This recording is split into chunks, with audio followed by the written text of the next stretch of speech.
Secrète Planète. Des rencontres et des explorations aux quatre coins du monde. Expédition extrême. Trek au long cours. Immersion au sein de communautés traditionnelles ou au cœur de la biodiversité. L'agence Secrète Planète vous invite à voyager et à partager une expérience. Nous sommes très heureux d'accueillir Henri. Henri à la fois est un client, un grand voyageur. Donc, il nous fait l'amitié de voyager pas mal avec nous, avec Tamara en particulier, sur des longs voyages en général, un peu sur mesure, avec son épouse notamment. Et puis, Henri a aussi comme métier, et malheureusement, il faut tous qu'on bosse un peu, est un expert donc, du développement durable. Et je lui demanderai dans quelques instants de se présenter en quelques mots. Et c'est un peu grâce à Henri quand même si le développement durable est consubstantiel en fait à l'activité de Tamara depuis toujours, des voyages plus doux, à la rencontre des peuples, pour certains autour de la préservation de la biodiversité. Vous vous souvenez, Saïga, qui est une de nos activités, il n'en reste pas moins que souvent il faut aller assez loin pour découvrir ces peuples, cette biodiversité, des paysages, faire des ascensions, et que donc cette problématique quand même du développement durable s'est posée à nous avec beaucoup de force, voilà, il y a plusieurs années déjà. Et grâce à Henri, en fait, en 2017, je crois, 2017-2018, on a commencé à travailler sur une charte du développement durable pour Secrète Planète qui nous a permis d'identifier 6 thématiques, en fait, très, très précis. Il y en a peut-être d'autres, mais ces 6 thématiques nous semblaient importantes dans le domaine du voyage.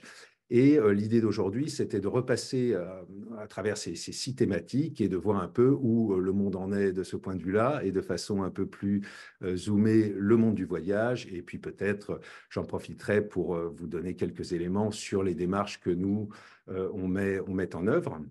Et donc voilà les 6 enjeux qu'on avait identifiés dans cette charte et sur lesquels on s'est dit qu'on allait essayer de lancer des actions pour progresser dans ces domaines. C'est donc le réchauffement climatique et notamment les émissions de carbone, la gestion des déchets, la préservation de l'eau, la préservation de la biodiversité, le respect des peuples, l'équité, aussi bien le lointain que proche chez nous, ici, à l'agence, bien sûr. Et puis l'information et la sensibilisation des participants à nos voyages et peut-être d'un plus large public. Donc, ce qui est vrai, c'est qu'aujourd'hui, on va peut-être se concentrer sur les 2 premiers sujets, qui sont le réchauffement climatique et la gestion des déchets. Et je me tourne vers toi, Henri. Merci d'avoir accepté d'être avec nous ce soir. C'est assez rare, d'ailleurs. En général, tout ça, ça se passe en visio. Et, ouais. Merci pour l'invitation. Écoute, c'est un grand plaisir, comme d'habitude. Est-ce que tu peux te présenter peut-être en quelques mots? Oui, alors très, très rapidement, je m'appelle Henri Bourgeois-Costa. Effectivement, je suis géographe des écosystèmes de formation. Je travaille depuis plus de 30 ans maintenant sur les enjeux environnementaux, notamment auprès d'ONG. Tout d'abord sur des enjeux très globaux, et puis depuis quelques années, je me suis spécialisé sur les problématiques toxiques, plastiques et économie circulaire. Et je travaille notamment pour deux organisations, l'une qui s'appelle Océan sans plastique, qui accompagne Secrète Planète dans ses démarches de développement durable, et puis l'autre qui est un petit peu plus connue du public, qui s'appelle la Fondation Tara Océan, qui est cette goélette de recherche scientifique que j'accompagne sur ces problématiques de pollution plastique et de transformation de la société pour réduire les problématiques que ça pose. Merci. Donc, j'ai parlé de ces 6 thèmes qu'on avait identifiés dans la problématique de Secrète Planète. Je rappelle, le réchauffement climatique, les déchets, l'eau, la biodiversité, l'équité sociale et l'information et la sensibilisation donc, des voyageurs. Comment est-ce que tu peux reprendre ces thématiques dans une vision un peu plus globale peut-être du développement durable, et en quoi ces 6 thèmes sont pertinents? Est-ce qu'il y en a d'autres d'ailleurs qu'on laisse de côté qui ne seraient peut-être moins liés au voyage? Oui, alors ces 6 thèmes, en fait, ces 6 façons de traiter d'une problématique globale. La problématique globale, c'est en gros comment est-ce qu'on préserve cette planète dans laquelle on vit. C'est une problématique qui a été posée pour faire très rapidement et sans rentrer dans des choses compliquées, mais en gros en 1972 par un certain nombre de chercheurs et en particulier un rapport qui s'appelle le rapport Meadows, un rapport de deux biologistes, deux époux, qui a été produit à la demande d'un club d'entreprise, le Club de Rome. Et à partir de là, on va prendre conscience qu'on est en train de, avec le modèle économique occidental, on est en train d'épuiser les ressources de la planète et de mettre à mal la planète. Alors, quand on dit planète, ça veut tout et rien dire. En réalité, on ne devrait pas dire planète, on devrait dire vivant. Et le vivant, ben, c'est la communauté des espèces vivantes qui vivent sur notre planète, dont nous dépendons pour notre alimentation, pour notre qualité de l'air, pour notre sécurité alimentaire, pour notre sécurité sanitaire, pour le bien-être psychique. Ça mériterait plusieurs heures de discussion. Mais juste pour vous donner une petite idée, on a chacun et chacune d'entre nous en soi et sur soi entre 2 et 5 kilos d'organismes vivants, ce qu'on appelle le microbiote. Vous avez sûrement entendu parler de ce terme-là. Et ce microbiote-là, donc, ce sont des virus, des bactéries qui vivent en symbiose avec nous. Ben, aujourd'hui, les scientifiques sont capables de dire que non seulement notre bonne santé physique en dépend, mais également notre bonne santé psychique, et que notamment une grande partie des dépressions sont liées au déséquilibre de ce microbiote. Et depuis la semaine dernière, on sait que, par exemple, l'exposition à certaines pollutions plastiques favorise le déséquilibre des microbiotes et donc provoque en partie un certain nombre de dépressions. Donc on voit bien qu'on est dans cette espèce d'univers, puis notre histoire d'humain, d'espèce humaine, est complètement liée à tous les organismes qui sont tout autour de nous et avec lesquels on est en étroite interrelation. On a du mal à comprendre quelles sont la nature de ces interrelations, mais on sait qu'on est en interrelation avec eux. Et donc, en fait, parler de développement durable, c'est parler de préservation du vivant, de tout ce qui a constitué l'aventure de la vie sur Terre et dont l'homme est un accident, entre guillemets. Et si on veut que cet accident se perpétue et que l'histoire de l'humanité puisse se perpétuer, ben, il faut conserver ce vivant dont on dépend intrinsèquement.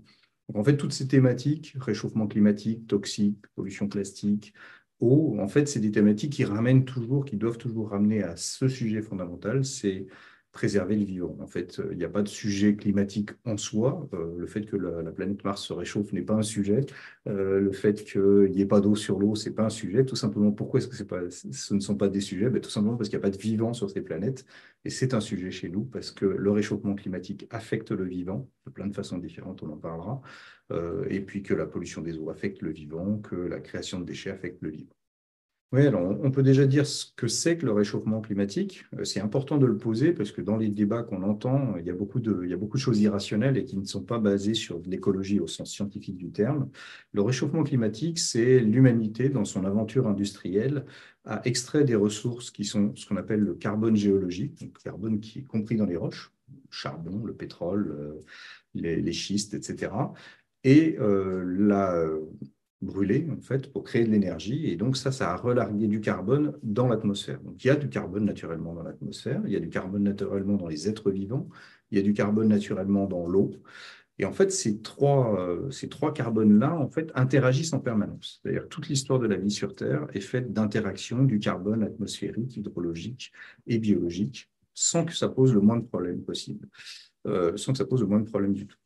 Et en fait, dans notre aventure industrielle, le fait d'aller chercher du carbone géologique et de le mettre dans l'atmosphère a provoqué, et provoque encore, et va provoquer d'immenses bouleversements qui est une augmentation de ce qu'on appelle les gaz à effet de serre, puisque le carbone, en gros, se comporte comme une espèce d'énorme cocotte et conserve la chaleur à la surface de la Terre de façon plus importante que les autres gaz. Et donc, on va augmenter la température de la planète, tout simplement, provoquer une surchauffe de la planète, et vont s'en suivre toute une série de conséquences, des conséquences physiques, la montée des eaux, puisque l'eau qui est chaude se dilate. Il suffit de mettre votre casserole sur votre plaque à induction ou sur votre réchaud pour bien voir que quand ça bout, ça déborde. Donc, c'est bien que ça se dilate. Les océans fonctionnent exactement de la même façon. Donc, il y a une montée des eaux. Mais il va y avoir toute une série d'autres conséquences, et notamment des bouleversements du vivant, qui vont être l'apparition de certaines espèces, la disparition d'autres, l'augmentation de certaines pressions, notamment l'augmentation des feux de forêt, etc. Et donc vont en fait s'en suivre toute une série d'événements en cascade dont on ne maîtrise pas bien aujourd'hui les conséquences. On est un peu on est un peu aveugle devant ce qui va se produire. On commence à avoir une bonne vision des conséquences physiques, la montée des eaux, l'augmentation du nombre d'incendies, un certain nombre de phénomènes météorologiques récurrents, des effets paroxystiques climatiques. Ça, c'est des choses qu'on arrive à bien comprendre, parce que finalement, ça répond assez bien à notre capacité de projection et de modélisation mathématique des choses. Finalement, on est très bon en physique. Par contre, on est très, très mauvais en biologie. Pour vous donner une idée, aujourd'hui, on estime le nombre d'espèces vivantes entre 2 et 5 millions.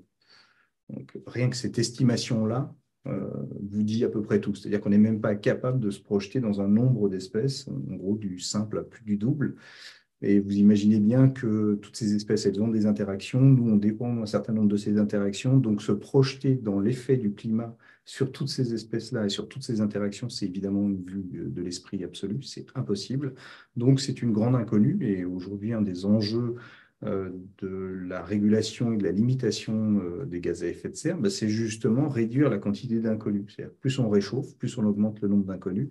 Non seulement on va augmenter le réchauffement, voilà, l'augmentation du niveau des eaux, etc., dont on parle tout le temps, mais surtout, on va augmenter le nombre d'inconnus du fait du vivant et du fait de nos interactions avec le vivant. Alors, ça peut avoir des conséquences qui peuvent être, par exemple, la raréfaction de certaines ressources alimentaires d'un côté. Ça peut avoir d'autres conséquences qui peuvent être, en fait, le fait de favoriser certains micro-organismes qui vont nous être défavorables, ou au contraire, le fait d'avoir mis à mal certains organismes, notamment diatomées dans les océans, qui sont des petites algues avec une coque en calcaire, qui sont responsables, ou en tout cas qui sont à la base de la chaîne du climat océanique. En gros, elles vont capter du carbone et en mourant, elles vont descendre au fond des océans, elles vont stocker ce carbone-là. Et en fait, on peut imaginer que si on mettait à mal ces petits organismes-là qui sont les diatomées, on pourrait avoir des conséquences en boucle et paroxystiques sur le climat. Donc voilà, toutes ces inconnues-là sur le vivant, c'est quelque chose qui est une composante essentielle du réchauffement climatique. Et c'est la raison pour laquelle on doit aujourd'hui, c'est en tout cas le signal d'alerte des scientifiques du GIEC, contenir, réduire nos émissions carbone pour être dans une trajectoire la moins dramatique possible. Oui, alors d'ailleurs, ça m'appelle effectivement, il y a 6-7 ans maintenant, quand on parlait de ce sujet, tu avais déjà cette pédagogie justement et cette compréhension peut-être évidente pour les experts de ce carbone puisé puis relargué dans l'atmosphère qui a été, on va dire, popularisé par Jean Covici au cours des 2-3 dernières années, notamment avec son bouquin Le Monde sans fin. Quand tu dis 2 à 5 millions d'espèces, on parle aussi bien végétal qu'animal. Oui, espèces animales comme végétales, effectivement. Et là, on parle juste de la diversité des espèces. On ne parle pas du tout du nombre d'individus de ces espèces. On ne parle pas non plus du nombre d'interactions entre ces espèces. Ces espèces vont interagir de façon très importante, y compris génétiquement d'ailleurs. Alors nous, on est des vertébrés supérieurs. On est des animaux qui ont une certaine lenteur à l'évolution, même si aujourd'hui les scientifiques se rendent compte que cette lenteur-là, elle n'est pas si lente que ça, hein, et qu'en fait, nos gènes répondent beaucoup aux stimuli environnementaux, beaucoup plus que ce qu'on imaginait, mais c'est évidemment rien à côté d'une plante. Des plantes naissent tous les jours, quasiment, de nouvelles espèces, et je ne vous parle évidemment pas de bactéries ou de virus, qui, eux, ont une capacité de mutation génétique qui est de l'ordre de l'instantané. Et donc, en fait, dès qu'on va avoir des modifications de conditions environnementales, on va avoir des modifications génétiques, donc l'apparition de nouvelles espèces, la disparition de certaines. Et en fait, toutes ces espèces-là constituent ce qu'on appelle la biocénose, donc l'ensemble des communautés vivantes qui interagissent. Et en fait, c'est de cette biocénose que dépend notre vie et notre avenir. Donc, de l'homme, là, pour le coup, de l'homme, de l'espèce humaine. Voilà. Humaine. De l'humain. De l'humain, exactement. Il y a eu quand même une prise de conscience enfin, qui semble montante. Bon, une prise de conscience, c'est déjà bien, ça passe par là. En termes d'avancée sur le sujet, qu'est-ce qu'on peut dire? Et puis après, on parlera de l'implication de ces sujets-là au voyage, si tu le veux bien. Oui, alors il y a indéniablement, et c'est quelque chose de très positif, une vraie prise de conscience de la société, de la menace qui pèse sur l'humanité, des conséquences physiques que ça pourrait avoir.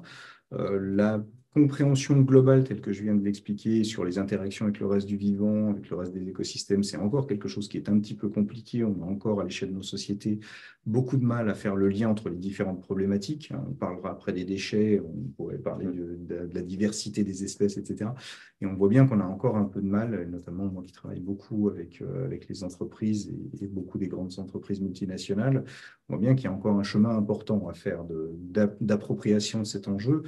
Et ça se traduit notamment par un certain nombre d'actions, mais qui restent encore un peu brouillonnes, avec une envie d'avoir une approche du carbone qui est une approche assez comptable, parce que finalement c'est assez rassurant et assez facile quand on est entrepreneur, de se dire bah, finalement je vais avoir une comptabilité carbone comme j'ai une comptabilité financière, et puis je vais simplement diminuer. Alors, sur le principe, c'est très bien, voilà, c'est très bien jusqu'au moment où en fait ça amène à faire des arbitrages qui peuvent être de mauvais arbitrages et qui montrent qu'on a encore besoin d'avoir une approche plus complète de la problématique. Et je peux donner un exemple pour ça. Bah, typiquement, si j'ai une approche purement comptable, je vais pouvoir me dire, bah, je suis vendeur par exemple de boissons. Ma boisson, je la vends aujourd'hui dans des bouteilles en verre. Bah, en fait, si je la vends dans des bouteilles en plastique, je vais avoir un produit qui est plus léger, donc ça va moins émettre de carbone dans ce transport. lors du transport. C'est évidemment un sophisme, donc c'est une pensée simplifiée et fausse. Ça a l'apparence de la logique et ça ne l'est pas, tout simplement parce que toutes les composantes de la problématique ne sont pas posées, et qui est notamment bah, que les plastiques, eux, vont poser un certain nombre d'autres problèmes à l'environnement, dont des effets de toxicité, dont des effets de dégradation des grands cycles écosystémiques. Et donc, on voit bien qu'aujourd'hui, on est encore un peu dans ça, et c'est ce qui fait que si on regarde le décompte, hein, ça, c'est pas moi qui le dis, ce sont les experts du GIEC, aujourd'hui, malheureusement, l'hypothèse 1,5 degré de réchauffement, elle s'éloigne de plus en plus, et on est de plus en plus en marche vers un 2, voire un 3,5, voire un 3 degrés. Surtout qu'on commence à mieux appréhender un certain nombre de logiques justement écosystémiques qu'on n'imaginait pas du fait justement du vivant. Et par exemple, on a un papier qui montre que bah, toutes les projections qu'on avait d'anticipation du réchauffement, en se disant, par exemple, chez les forestiers, bah, on va planter des forêts méditerranéennes au nord, et ça permettra aux forêts d'être beaucoup plus efficaces, de mieux capter le carbone, etc. Ben, on se rend bien compte que c'était des logiques qui étaient mathématiques, mais que ce n'est pas du tout des logiques biologiques. Et que dans les faits, en fait, ces forêts-là, ben, elles captent beaucoup, beaucoup moins le carbone que les forêts qu'on a remplacées. En fait, on a coupé des forêts en disant on va mettre des forêts qui sont méditerranéennes, donc elles tiendront mieux le coup. Bah, c'est faux, en fait, elles ne tiennent pas forcément mieux le coup parce qu'elles sont aussi stressées. Et puis, surtout, en fait, elles captent beaucoup moins de carbone que les forêts qu'on avait autrefois parce qu'elles ont d'autres caractéristiques de résistance, d'organisation, etc.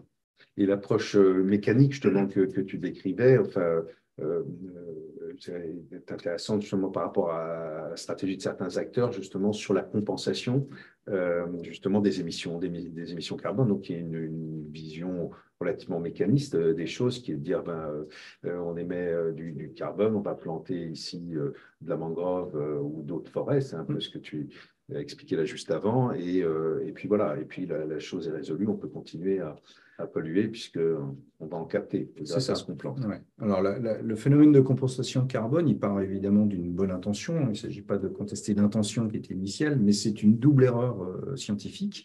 La première, c'est effectivement de considérer qu'on va compenser le carbone géologique qu'on extrait par du carbone biologique. Alors déjà, c'est omettre une chose, c'est que dans toutes ces émissions de carbone du fait de l'humanité, il y en a une dont on parle assez peu parce qu'elle est vraiment très faible par rapport aux émissions de carbone géologique, mais elle est quand même néanmoins importante et elle existe, c'est les émissions de carbone liées aux activités de déforestation de l'humanité. C'est-à-dire au cours de notre histoire, on a massivement déforesté notre planète.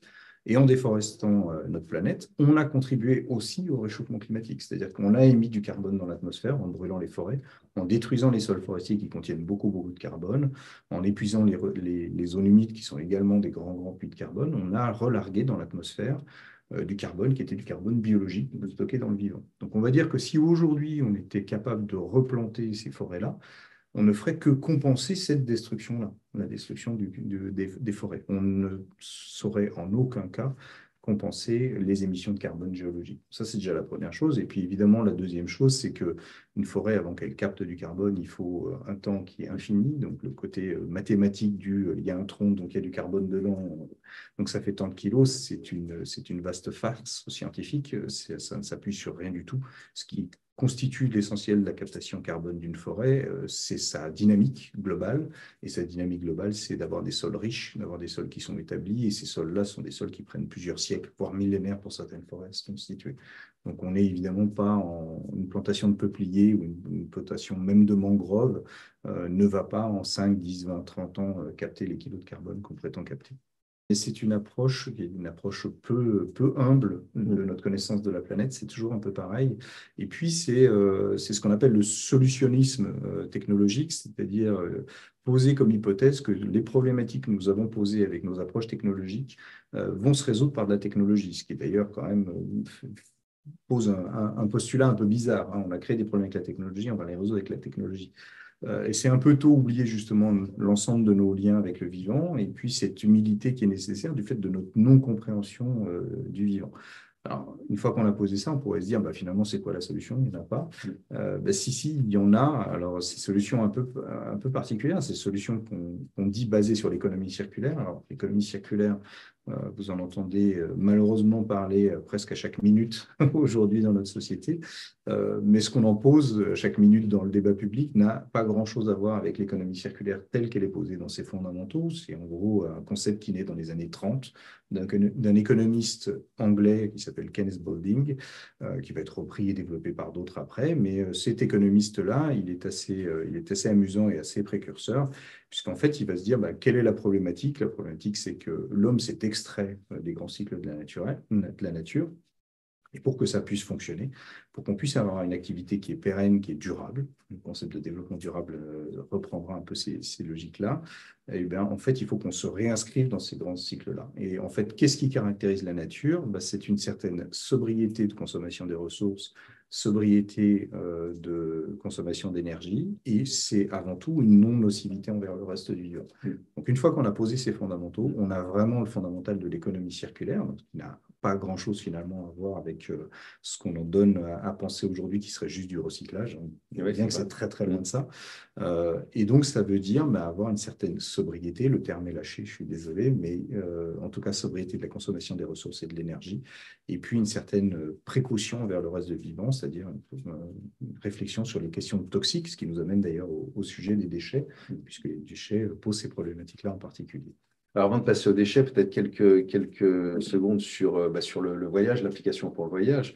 Donc, nous, ce qu'on sait en tant que professionnels dans notre segment très particulier, qui est le voyage d'aventure et les expéditions, qui sont quand même, enfin, c'est pas le voyage de monsieur et madame tout le monde ou le voyage de consommation de type un week-end à New York.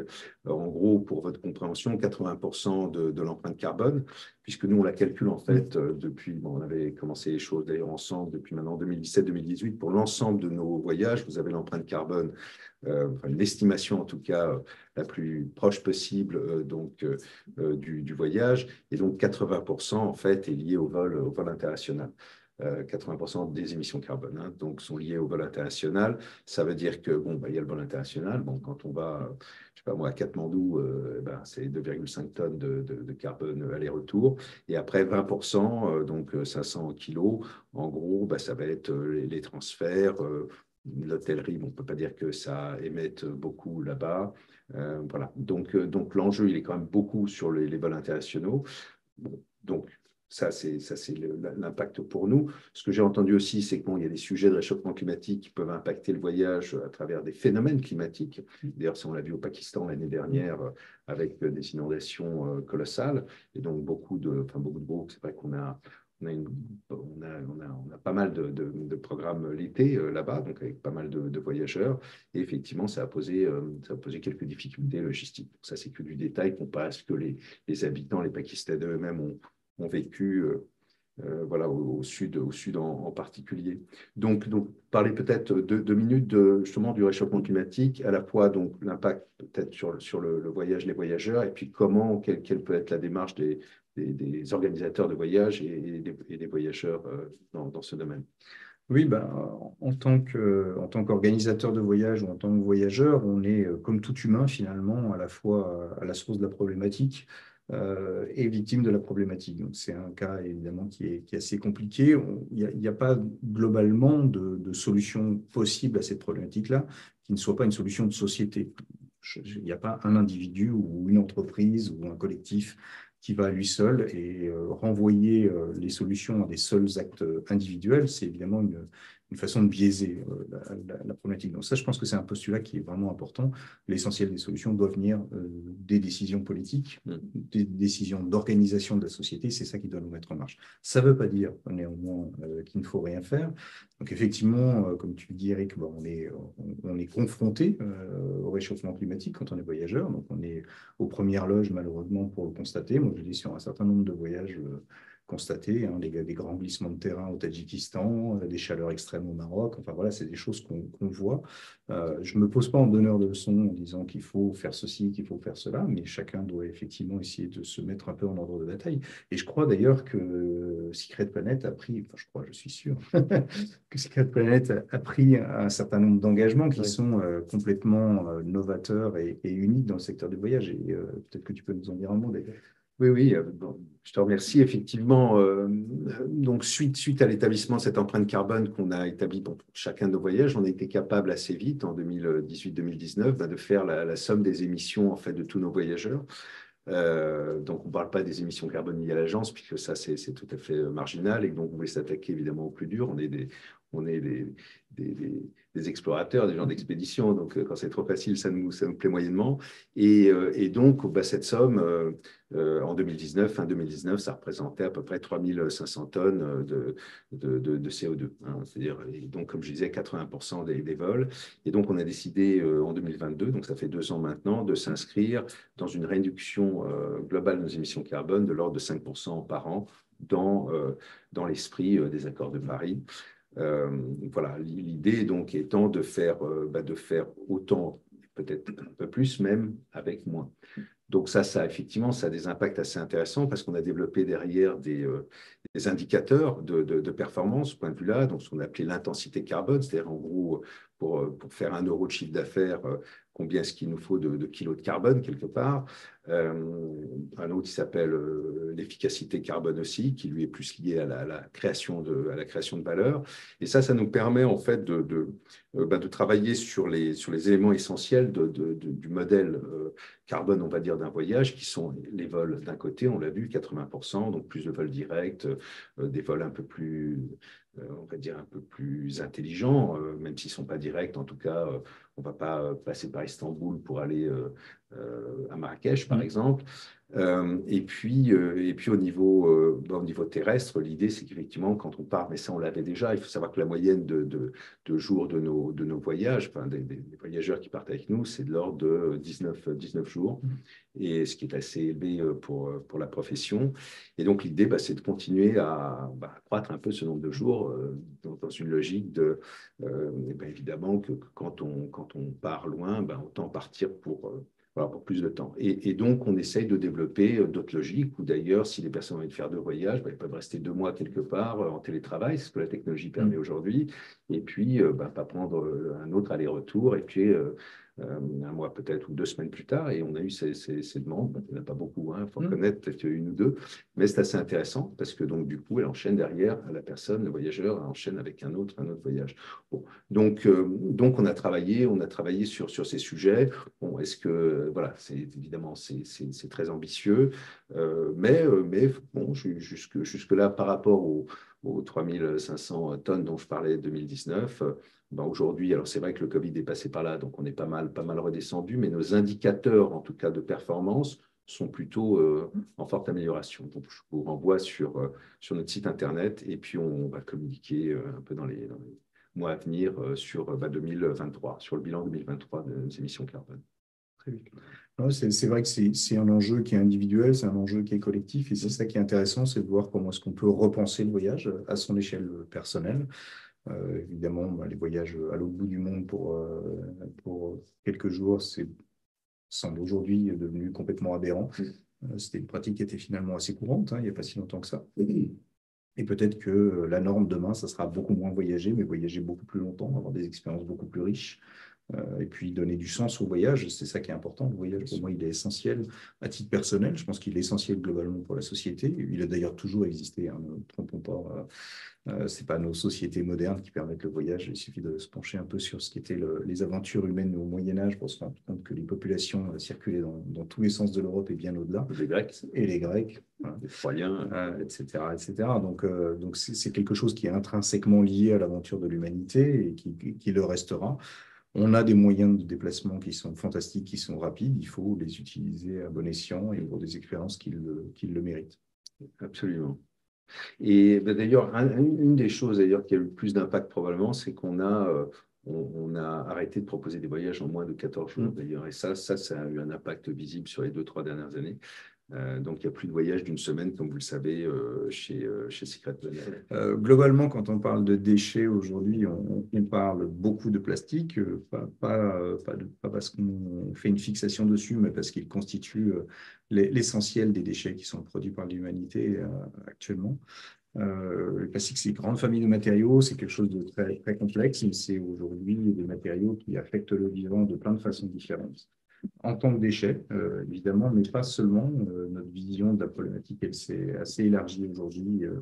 La vision des scientifiques, elle s'est assez élargie. Donc, quand on parle de déchets, quand on parle de déchets plastiques, on parle de carbone, puisque aujourd'hui, 3% des émissions de gaz à effet de serre de la planète, c'est quasiment autant que l'aérien, sont le fait de la production du plastique. Dans les projections, d'ici 2050, on sera à 17% des émissions globales de gaz à effet de serre du fait du plastique. Ce n'est pas un enjeu anecdotique du tout. Mais ce n'est pas un enjeu qui diminue, c'est plutôt un enjeu qui croît. Voilà, et dans les projections de l'OCDE, c'est un enjeu qui croît. Hein, donc, il y a vraiment un gros travail à faire là-dessus. C'est un enjeu toxique, puisqu'il y a plus de 13 000 molécules chimiques qui sont associées à la fabrication des plastiques, y compris dans les objets les plus courants. On a des molécules qui sont très, très problématiques pour la santé et pour l'environnement. En fait, on ne devrait même pas dissocier les deux. Si c'est mauvais pour l'environnement, on le sait aujourd'hui, c'est mauvais pour la santé à un moment ou à un autre. Et également, en tant que déchet, c'est la partie qu'on voit le plus, qui attire le plus notre regard, qui nous sensibilise le plus, notamment les macro-déchets. Mais il ne faut pas oublier les autres aspects, c'est vraiment important de les avoir en tête, et notamment important d'avoir en tête que les macro-déchets, donc les gros déchets qu'on voit, ne sont que la partie émergée de l'iceberg, et qu'aujourd'hui, grosso modo, 80% de la problématique de pollution par les déchets plastiques, ce sont ce qu'on appelle des microplastiques, des déchets inférieurs à 5 mm et des nanoplastiques, non visibles à l'œil humain, et qui aujourd'hui sont à peu près partout autour de nous. Donc ça veut dire qu'en matière de voyage, pour revenir à ça, mais globalement dans nos sociétés, il faut qu'on arrive à réduire de façon drastique notre usage de ces matériaux-là pour réduire les problématiques qu'ils posent. Et ça, le voyage, c'est effectivement un moment, je pense, un peu clé, un peu particulier, qui nous permet de nous projeter parce qu'on est peut-être un petit peu plus capable de percevoir des changements ou d'accepter des changements dans notre quotidien. Et ça, je pense que c'est important. Et se projeter dans la non-consommation de la bouteille d'eau, se projeter dans des pique-niques ou des casse-croûtes qui ne soient pas suremballés ou emballés du tout de plastique. C'est aussi une façon de se dire qu'on peut expérimenter d'autres choses. Le voyage, c'est aussi fait pour expérimenter. Et donc, ces moments-là sont un peu particuliers. Donc, ça, je pense que c'est un élément qui est fort. Et puis qui nous renvoie aussi à notre désir de continuer à voyager dans des environnements qui sont vierges et intacts. Hein. On sait qu'il y a certaines destinations aujourd'hui qui deviennent difficiles à proposer du fait de la présence des déchets. Je pense notamment au Dalol, où j'ai eu la chance d'aller il y a quelques années. Dalol en Éthiopie. Voilà, en Éthiopie, où beaucoup d'agences aujourd'hui n'envoient plus de clients tellement il y a de déchets plastiques. Or, ces déchets plastiques ne sont pas le fait de la population, mais le fait du tourisme. Donc, c'est une espèce de double peine pour les habitants. Et puis, une troisième peine pour les habitants, ce qui est qu'en fait, on leur apporte des modes de consommation, on leur apporte des modèles. Et en fait, aujourd'hui, arriver dans ces pays en disant, comme j'ai eu la chance de le faire l'année dernière au Maroc avec un extraordinaire guide de Tamera, de travailler avec lui sur comment est-ce qu'on fait pour qu'il n'y ait pas du tout d'emballage dans les pique-niques, dans les repas. Et on y est arrivé. Ce n'est pas toujours simple, mais on y est arrivé. Et en fait, ça donne aussi à voir aux populations locales que l'espèce de mode de consommation du suremballé, du surplastique, ce n'est pas une finalité en soi, ce n'est pas non plus l'achèvement de l'humanité, qu'on peut tout à fait très bien vivre et qu'on peut avoir une façon de consommer qui est différente.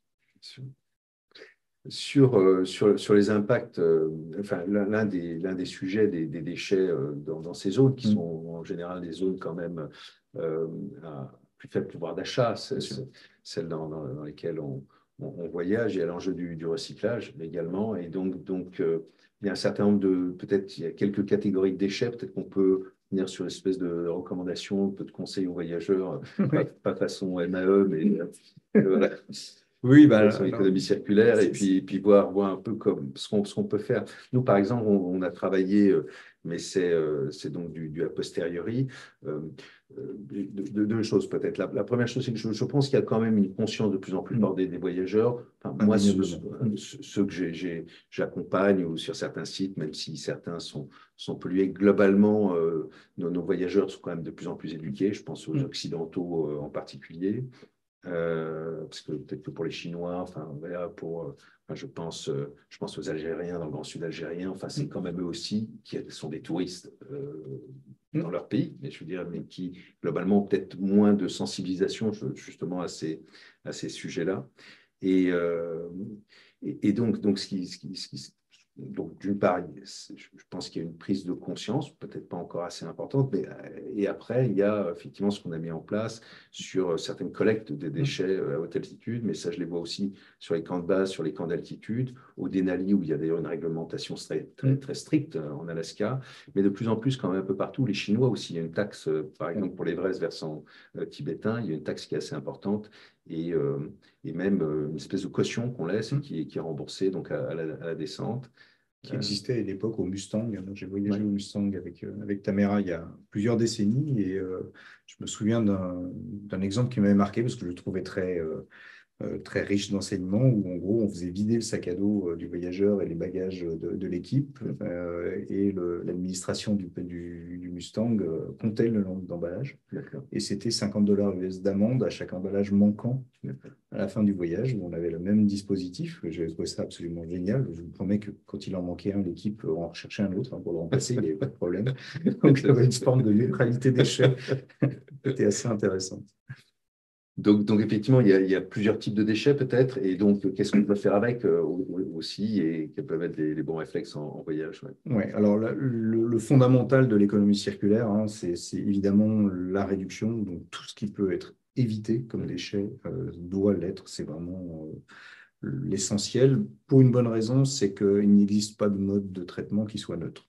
À partir du moment où on a créé un déchet, il va poser un certain nombre de problématiques, ne serait-ce que son recyclage va poser des problématiques d'énergie consommée, des problématiques d'émissions carbone, des problématiques de toxicité. Donc ça veut clairement dire que ce n'est pas parce qu'on collecte et qu'on recycle qu'on a résolu le problème, on a créé des problèmes annexes qui sont peut-être moins pires que de les laisser dans la nature, mais qui sont des problèmes annexes quand même.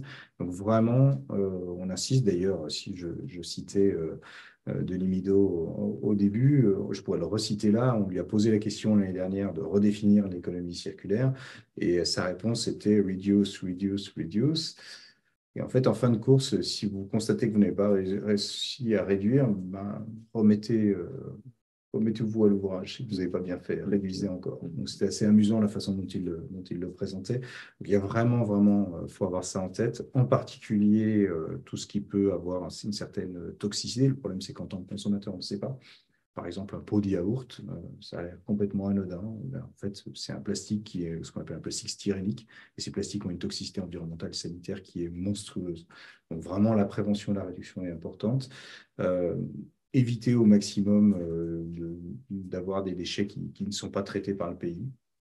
Si on voulait vraiment être jusqu'au boutiste, il faudrait dire que tout ce qu'on produit, on devrait le ramener dans nos pays qui sont bien plus à même que ceux-là de le traiter. Alors, j'imagine bien que ce n'est pas toujours possible, voire même que ce n'est pas du tout possible, mais en particulier tous les déchets médicamenteux, tous les déchets des batteries, tout ça, c'est vraiment des choses qui doivent revenir en Europe.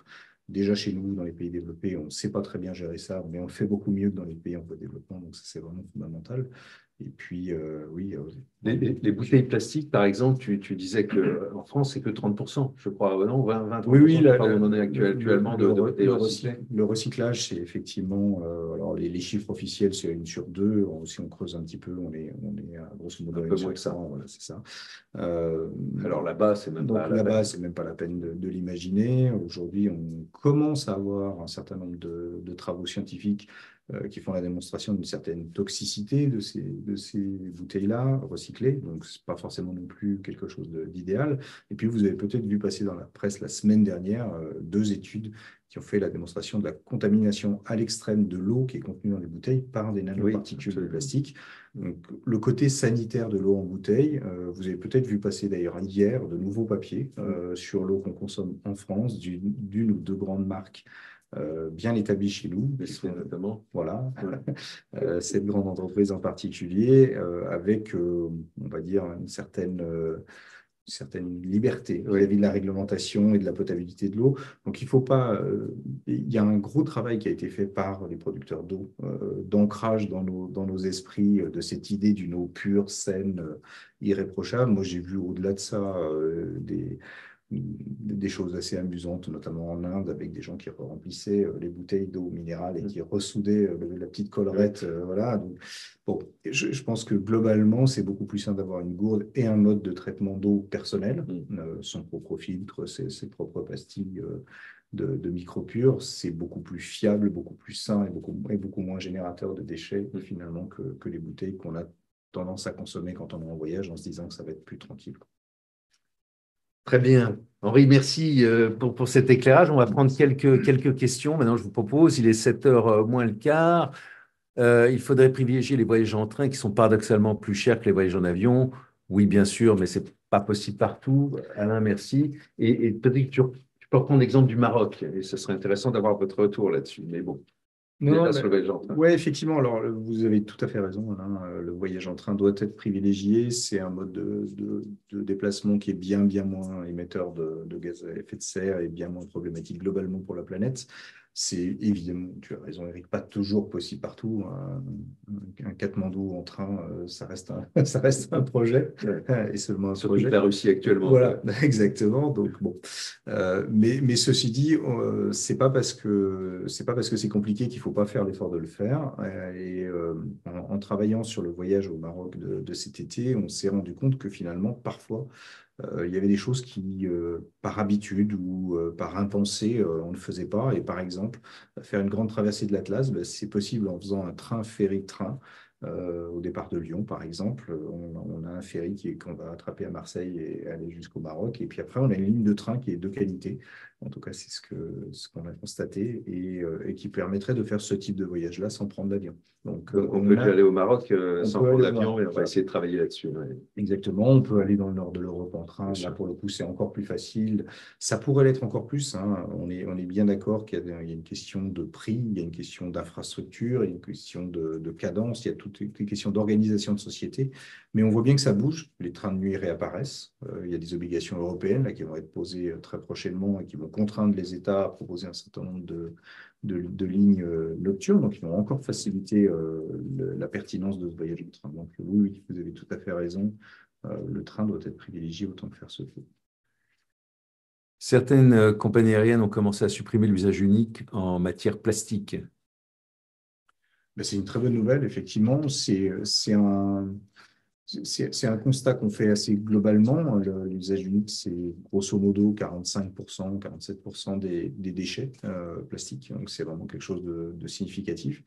Tout ce qui peut le réduire est bienvenu. Donc, que ce soit dans les compagnies aériennes, que ce soit dans nos propres quotidiens, et y compris dans les casse-croûtes, dans les pique-niques des voyageurs en trek ou autrement. Ouais. Alors, Vincent qui nous dit, je vois régulièrement au bord des chemins près de chez moi des crottes de chiens bien emballées dans des sacs. Je ne sais pas si c'était une question. Non, mais c'est un constat qui, effectivement, nous rend modestes. Hein. Il y a encore beaucoup à faire. Non, le plastique. En fait, les plastiques sont des matériaux qui sont formidables parce qu'ils ont on va dire, des performances techniques qui sont extraordinaires. C'est pour ça qu'ils ont envahi nos vies, mais c'est aussi parce qu'ils sont extrêmement bon marché. Et aujourd'hui, un des enjeux, moi je suis négociateur pour une des associations que je vous présentais à l'ONU sur le projet de traité international sur le plastique. Et un des enjeux qui va être cruciaux, ça va être de diminuer la quantité de plastique produite pour que justement cette matière redevienne chère et qu'on ne l'utilise pas pour tout et n'importe quoi. Et effectivement, on peut se poser la question de l'intelligence et de la pertinence d'emballer une crotte et donc quelque chose de biodégradable et pas trop nocif pour l'environnement dans du plastique et donc d'en faire un déchet qui qui est compliqué extrêmement pérenne, et compliqué à traiter. Exactement. Est-ce que les équipes locales sont formées et sensibilisées aux enjeux environnementaux? Alors, c'est un peu pour toi, mais c'est un peu pour moi, et c'est beaucoup pour moi, et c'est un peu pour toi. Alors, c'est vrai que notre modèle, comme vous le savez, pour ceux qui ont déjà voyagé avec nous, fait qu'on a des partenaires, donc on n'est pas intégré verticalement, c'est pas Secret Planet qui a sa propre filiale dans chacun des pays. Et donc, effectivement, ça demande de la formation, de l'information, et ça demande d'être quand même beaucoup sur le terrain. Et c'est là où, donc, pour avoir pas mal réfléchi sur ces sujets, c'est là où on se dit qu'on a quand même pas mal besoin de vous aussi. Et donc, l'une des questions que j'aurais envie de vous poser, c'est est-ce que vous avez l'impression d'être justement sur ces enjeux assez sensibilisés et informés? Parce que, évidemment, comme je prends un exemple, un pays dans lequel donc on a pas mal de départs comme le Népal, ben oui, il y a une quinzaine de guides avec lesquels on travaille régulièrement. Ils ont assez peu de temps d'être formés. Quand on y est avec des accompagnateurs, on prend quelques heures, évidemment, mais bon, on sait bien qu'en la matière, en fait, il faut répéter le message très souvent, de façon très récurrente. Et c'est pas parce qu'on a donné 2, 3 bons conseils que ça va être fait. La question, par exemple, de la préparation des pique-niques globalement sans plastique, en Tupperware, oui, ben c'est tout à fait jouable techniquement. Mais c'est un peu ton exemple du Mustang où les gars retrouvent des sacs plastiques pour ne pas payer d'amende. Bon, donc c'est vrai que c'est un sujet qui est pas simple et que j'aurais voulu d'ailleurs aborder avec vous, les voyageurs, parce que je pense que c'est aussi avec vous qu'on peut voilà, former de façon plus globale nos équipes. Mais c'est vrai que de façon très humble, je dirais qu'on a réussi qu'à moitié. Bon, il est vrai aussi, pardon, juste pour terminer, que le Covid étant passé par là, nos efforts ont démarré, enfin, on a essayé de structurer nos efforts à partir de 2018-2019, 2021, 22, pratiquement rien. Et donc, ça a recommencé l'année dernière. Donc, il faut peut-être se donner aussi un petit peu de temps avant de donner des résultats. Moi, ce que je constate en voyage, c'est une sensibilité qui est croissante, voire qui est même dans certaines destinations aiguë sur ces problématiques-là de la part des équipes locales. Moi, je les considère plus comme des partenaires de dialogue pour trouver des solutions, parce qu'il ne faut pas oublier que finalement, qui est-ce qui produit les plastiques? Ce sont nous, occidentaux, nos modes de vie qu'on a exportés vers ces destinations-là, et que parfois, ils sont porteurs de solutions qu'on n'a plus, qu'on n'a pas. Et qu'il faut aussi arriver à combiner le niveau d'exigence ou de contrainte qu'on pose dans l'organisation d'un voyage et la réalité. C'est-à-dire que si vous faites un tour des Annapurna et que vous mangez dans des guest houses tout au long du voyage, vous pouvez manger sans zéro plastique en mangeant du dalmat. Voilà.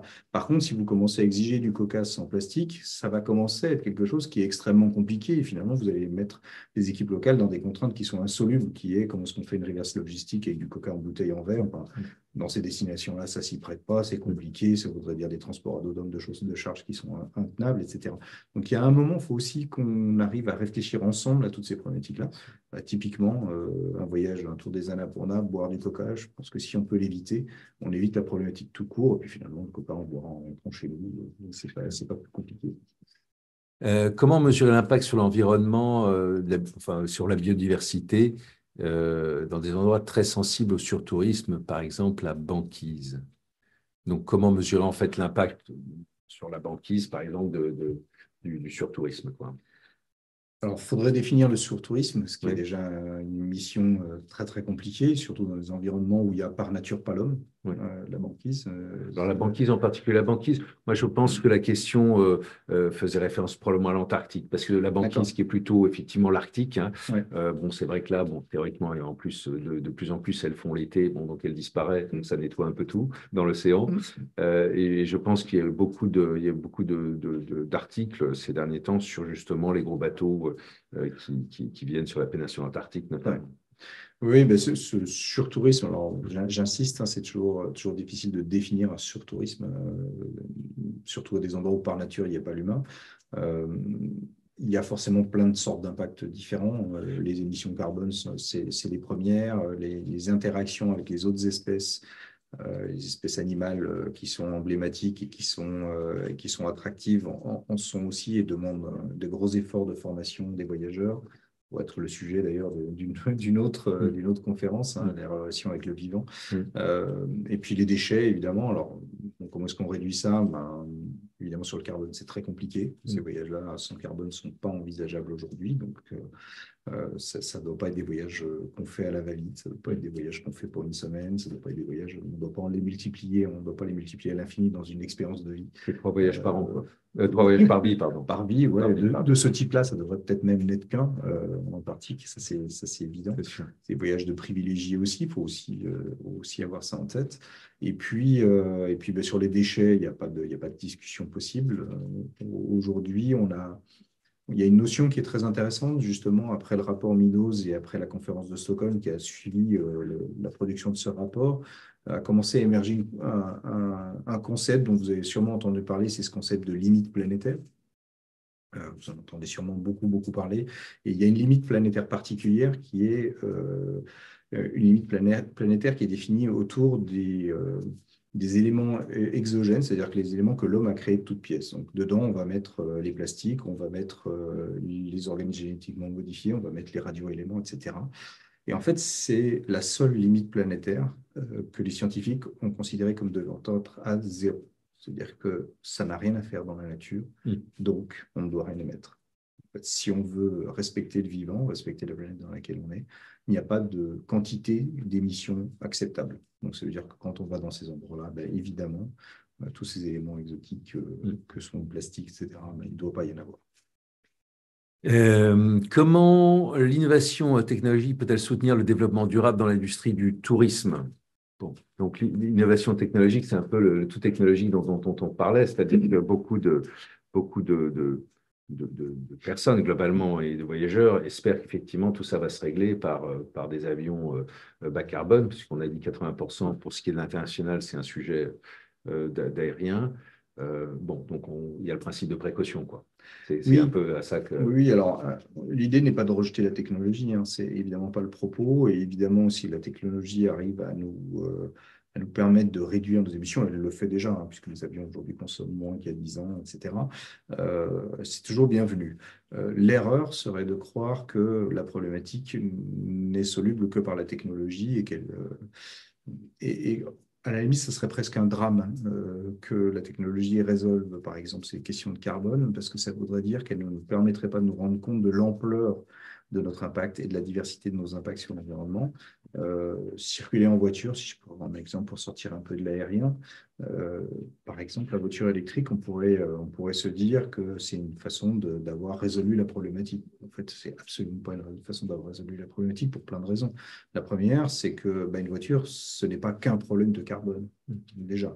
Que pour fabriquer une voiture électrique, on va en consommer énormément du carbone. Donc le carbone, ce n'est pas que les émissions du véhicule, c'est aussi sa fabrication et sa destruction. Que les infrastructures routières sont une partie gigantesque de la problématique de la voiture en matière d'aménagement d'espace, en termes de consommation d'espace naturel, etc.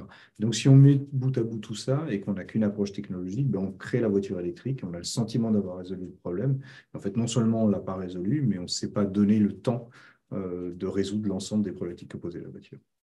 Donc, il y a ça. Et puis, bon, pour nous, de notre point de vue, effectivement, comme tu le disais, tant mieux s'il y a un avion à hydrogène. Encore faut-il savoir comment l'hydrogène va être produit. Enfin, bon, il y a plein évidemment, d'enjeux technologiques qui sont loin d'être résolus. Et donc, l'approche prudente pour les générations à venir, c'est effectivement… voilà, une démarche qui est plutôt dans une logique de réduction quand même. Et puis si par bonheur des ruptures technologiques, et encore quand on parle de rupture, il faut après 20 ou 30 ans pour qu'elles soient développées et qu'elles soient utilisables, bon, eh bien évidemment, on en profitera, hein, on en profitera. Mais pour l'instant, l'idée, c'est plutôt de se dire que l'innovation semble assez éloignée dans les domaines qui nous intéressent. Il y a David qui dit consommer des produits localement, par exemple du thé ou de la bière au Népal, bon, plutôt que du coca, ça rejoint ce que tu disais, le problème du recyclage des bouteilles en verre. Oui, c'est ça. Oui, c'est effectivement. Alors, quand on le pose, on est bien conscient que ce n'est pas toujours si facile que de le dire et qu'il y a parfois un travail d'accompagnement, d'organisation, etc. Mais effectivement, boire une bière au fin fond du Mustang qui est produite pas loin, c'est quand même beaucoup plus pertinent que d'aller boire que d'aller boire du coca qui est fabriqué à l'autre bout du continent asiatique et qui est transporté de loin avec force avion, etc., etc. Ça, c'est un absolu non-sens, en fait, ce modèle-là.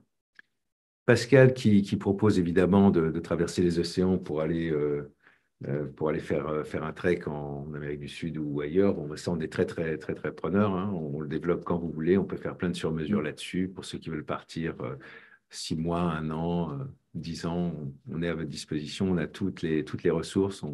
On saurait faire. Voilà, mais c'est vrai qu'il faut du temps, quoi. Oui, oui, il faut du temps, mais c'est d'ailleurs une des questions qu'on me pose le plus souvent, et notamment les plus jeunes, hein, notamment les enfants, ils me demandent souvent si ça me rend dépressif ou si ça me casse le moral de travailler sur ces sujets. Non, je les trouve enthousiasmants, ces sujets, parce qu'en fait, ils vont nous amener à repenser un certain nombre de choses. Et je pense qu'en fait, la problématique globale environnementale, elle est aussi révélatrice d'une problématique de l'humain vis-à-vis de lui-même. Et notamment de notre rapport au temps. On est dans un rapport au temps qui est devenu toxique et finalement, demain, peut-être que le voyage ce sera l'occasion d'avoir un rapport sain au temps et que le fait d'avoir à résoudre ces enjeux environnementaux nous amènera à avoir une qualité de vie qui sera finalement bien meilleure. En tout cas, c'est ce que j'espère.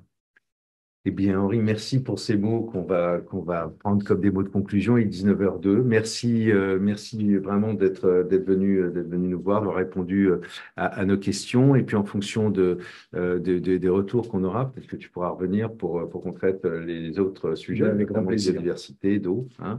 Merci. Voilà, c'est vrai que c'est infini, c'est passionnant. Merci à tous d'avoir été avec nous sur un sujet un peu plus technique, peut-être qui vous fait voyager peut-être un peu moins, mais qui est au cœur quand même de l'esprit du voyage. Merci beaucoup.